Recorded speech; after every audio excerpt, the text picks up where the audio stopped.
नमस्कार मंडळी, मी कोमल. तर आज आपण ईदसाठी स्पेशल शीरखुर्मा कसा बनवायचा हे पाहणार आहोत. सगळ्यांचा आवडता असतो, तर चला मग सुरू करूया. तर शीरखुर्मा करतोय आणि त्याच्यासाठी दूध घेतले. हे 1 लिटर दूध आहे, ते मी गरम करायला ठेवलंय. कच्चं दूध आहे पूर्ण हे, म्हणून गरम करायला ठेवलंय. तर चला सगळ्यात पहिले दूध गरम करून घेतोय आपण. ड्रायफ्रुट्स फ्राय करण्यासाठी मी तिथं तूप घेतेय 2 ते 3 चमचे. गरजेनुसार तुम्ही कमी जास्त करू शकता किंवा आवडीनुसार वाढवू शकता, हे लक्षात घ्या. मी तर टोटल 4 चमचे घेते ड्रायफ्रुट्स फ्राय करण्यासाठी. फक्त ते गरम झालं की गॅस बारीक करायचा आणि मी सगळ्यात पहिले नाही काय खारीक आहे त्याचे तुकडे करून घेतले. 4 खारका जास्त नाही आहेत 1 लिटर दुधासाठी.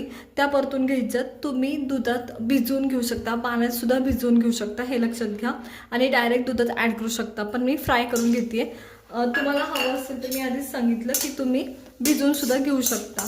तर या पद्धतीने आता खारीक फ्राय व्हायला थोडासा वेळ लागतो, त्याच्यामुळे सगळ्यात पहिले ॲड केली आहे आणि फ्रायसुद्धा झाली आहे. तर मी ही साईडला काढून घेते. त्याच्यानंतर मी ॲड करते त्याच्यात काजू बदामचे तुकडे. इथे माझ्याकडे काजू आणि बदामचे तुकडे ते व्यवस्थित परतून घ्यायचे. सेम टायमाला मी ह्याच्यात पिस्त्याचे पण तुकडे ॲड करते, ते पण परतून घ्यायचे. खूप जास्त डार्क कलर आणायचा नाही, थोडेसे परतून घ्यायचे. आता हे परतलेत ते मी साईडला काढून घेते. खूप जास्त डार्क कलर नाही आणायचा, जस्ट थोडंसं ब्राऊन झालं तर इनफ आहे. तर मी हे साईडला काढून घेते. मी ह्याच्यात नाही का मनुके टाकते, ते सुद्धा थोडेसे फुलवून घेणार आहे 1 मिनिट भरासाठी. मनुके सुद्धा व्यवस्थित फुललेत पहा, टम फुगलेत. त्या टायमाला मी साईडला काढून घेते सगळे. आता खुर्म्यासाठी लागणाऱ्या शेवया आहेत त्या मी ॲड करते.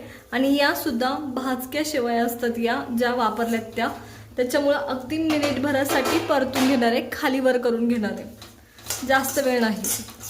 या पद्धतीने शिल्लक राहिलेल्या तुपात मी परतल्यात. तुम्हाला जर गरज असेल तर तूप आणखी ॲड करायचे. या मी शेवया परतून घेतल्यात अगदी बारीक गॅसवर. खूप जास्त वेळ नाही, अगदी 2 मिनिटासाठी. त्याच कढईत ठेवायचं नाही, नाहीतर जास्त भाजले जातात, हे लक्षात घ्या. त्याच्यामुळे साईडला काढून घ्यायचं. ताट आहे, मी याच्यात हे साईडला काढून घेते या पद्धतीने. दुधाला व्यवस्थित उकळी आली आहे, त्या टायमाला मी ह्याच्यात ड्रायफ्रुट्स ॲड करते व्यवस्थित. या पद्धतीने आपण तळून घेतलेले सगळं. आता बारीक गॅसवर हे असंच उकळू द्यायचं कंटिन्युअसली.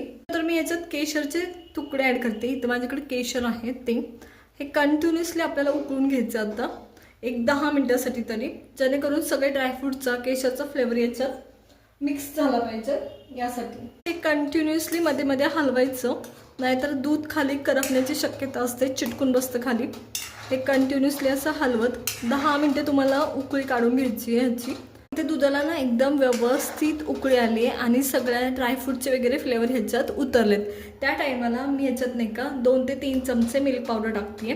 3 चमचे मिल्क पावडर टाकते, इनफ होते. आणि ती हलवून घ्यायची. आणि याचा कुठळा होण्याची शक्यता असते, त्याच्यामुळे 1 हात हा तुमचा हलता असला पाहिजे मिल्क पावडरचा, कारण दूध हे उकळतं आहे त्याच्यामुळं. या पद्धतीने मिल्क पावडरनी तुमच्या शीरखुर्म्याला चव फार अप्रतिम येते, त्याच्यामुळे तो ॲड करायचा.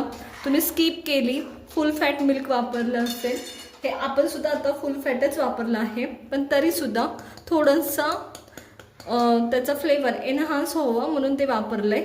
बाकी तुम्ही नाही वापरलं तरी चालेल.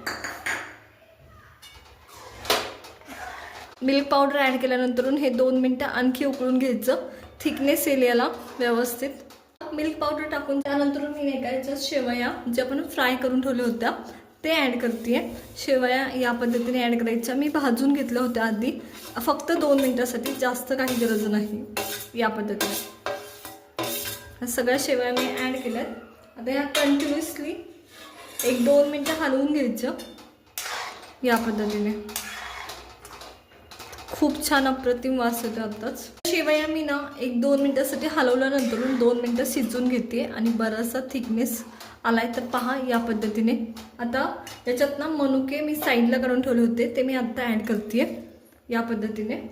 आणि त्याच्यानंतरून याच्यात आपण साखर ॲड करणार आहोत जेव्हा शेवयाला तुमच्या शिजल्यात त्या टायमाला. तर साखर मी इथं अर्धा वाटी करते, तुम्ही तुमच्या चवीनुसार आणखी कमी जास्त करू शकता. तर या पद्धतीने गॅस बारीक करायचा आणि हे शिजवून घ्यायचं व्यवस्थित. साखर ही मी डेली वापरातली वापरली आहे, म्हणजे पावडर वगैरे नाही वापरली. तर पहा अप्रतिम सुवास सुटल्याचा, खूप सुंदर. साखर व्यवस्थित मेल्ट झाली आहे. त्या टायमाला मी याच्यात नाही का वेलची पूड टाकते. इकडे ही वेलची पूड आहे ती ॲड करते या पद्धतीने. आणि सगळं परत एकदा मिक्स करून घ्यायचं आणि आपला हा शिरखुर्मा रेडी आहे. तर चला साईडला काढून घेऊया पटकनी.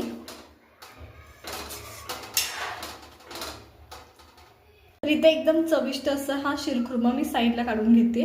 तर पहा याचा थिकनेस पहा, खूप ना घट्ट आहे ना खूप पातळ आहे, अप्रतिम झालं आहे. त्याच्यामुळे नक्की ट्राय करा आणि खूप सुरेख लागतो आहे.